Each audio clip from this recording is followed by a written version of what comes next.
Hello everybody and welcome to another lab series video from BlockChyp. Today we're going to talk about our new free processing fee and statement analysis tool. The genesis of this is that this is something that we sort of built internally to help us kind of keep track of our own vendors and make sure that we were catching discrepancies between real interchange and what we're being charged and all of that. And so at some point we realized that we should just take some pieces of that tool and expose it as a public statement analysis tool. So that's what we did. So I'm going to demo it today. I've got a real live statement here from a large payment processor that shall remain nameless. And I'm just going to go through it, and we're going to take a look at it and see what we come up with. So the first thing I need to do is you enter what your monthly volume is. So it starts with comparison. So in this case, I'll enter the volume.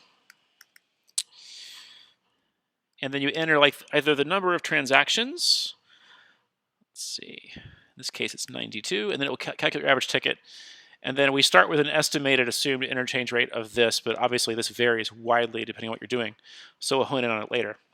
So once you've done this, the first thing to do is you get a quick look at your comparisons.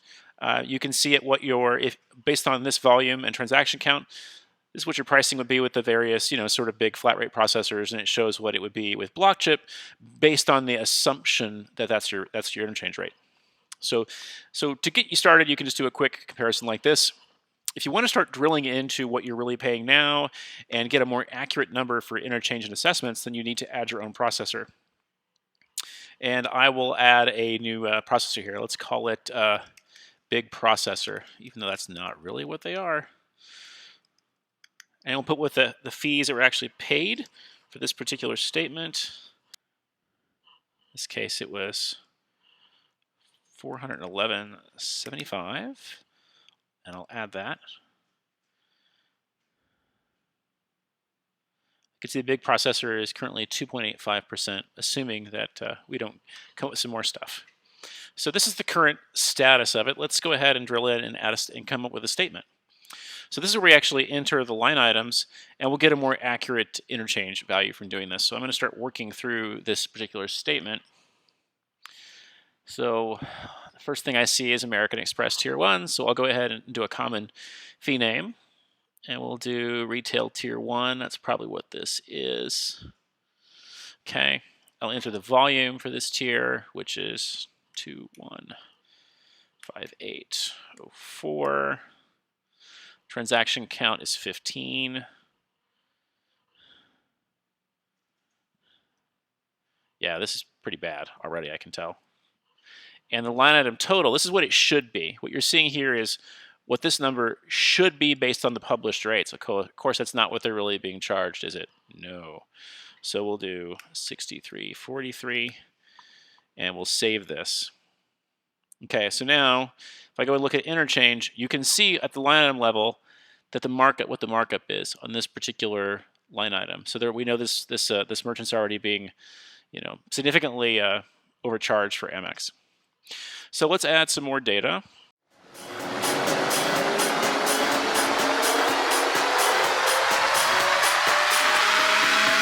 Banger.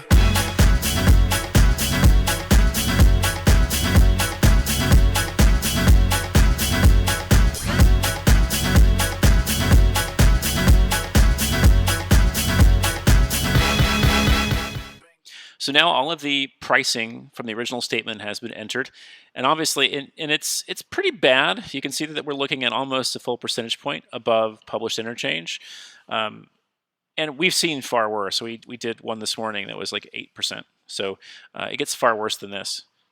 But this is obviously there's some problems with this statement. Let's take a look at the interchange entries specifically. So if you take a look at all these interchange entries, you can see what published rates should be, and you can see all the extra padding. So like the columns to look at here is if you were being charged the fair published interchange, this is what the value should be. And then this is what the value is over here. And so we can see how much extra padding the processors are sneaking in. And we even caught them being slightly honest here. You can see in this case, the rate is actually slightly lower. They're undercharging a bit. Let's take a look at assessments. Assessments are other fees that the credit card brands charge. Let's look at those. Only 4 assessments on this particular statement, and they're actually rounding down a penny in a few cases. So I'm sure this is by accident. So whenever we catch the processors rounding down, we actually put a surprise monopoly guy in here, so we can capture our shock. Let's look at some of the other fees this merchant is being charged. They're being charged bank card auth fees. They're being charged a Discover Access fee, an admin fee of $19.85. They're being charged a PCI program fee of $16.99. These are all just junk fees that should have been negotiated away. So when all these things are taken into account, they're looking at almost a full percentage point, almost 100 basis points above interchange. So once you're looking at this, we can go back to the comparison system. And a couple of things have changed here. First of all, the big processor line shows all the details about this particular processor. It shows that they're actually charging 2.88 is the effective rate, and you can see BlockChyp is favorable compared to that. You can also see that the estimated interchange has been amended to reflect what real interchange is. When you first start doing a statement analysis and a comparison, it's going to start with this kind of, what an average interchange is for a typical merchant. But that does vary widely. Obviously, if you have a small number of large tickets, your interchange is going to be lower. If you have a large number of small tickets, your interchange is going to be higher, things like that. So that's what it's all based on. Now, once you have this, you can share it with somebody if you like to. You could just share the URL. You go right up here in your browser, copy that, and share it. That's all you need. No passwords, no logins. Or you click share right here, and you'll just see the same link right here, and you can grab it, copy it to your dashboard, or copy it to your clipboard, and then send it off. So that's the statement analysis tool and the pricing comparison tool. So again, it's free. It's open to the public. We don't require you to sign up and talk to a sales rep in order to have access to it. And the reason for that is typically that the free statement analysis thing is kind of a lead generation or marketing tactic used by independent sales reps. So typically what you're doing is they're showing you where they can save you money, and then they just end up playing the same game that your previous processor did. That's typically what happens.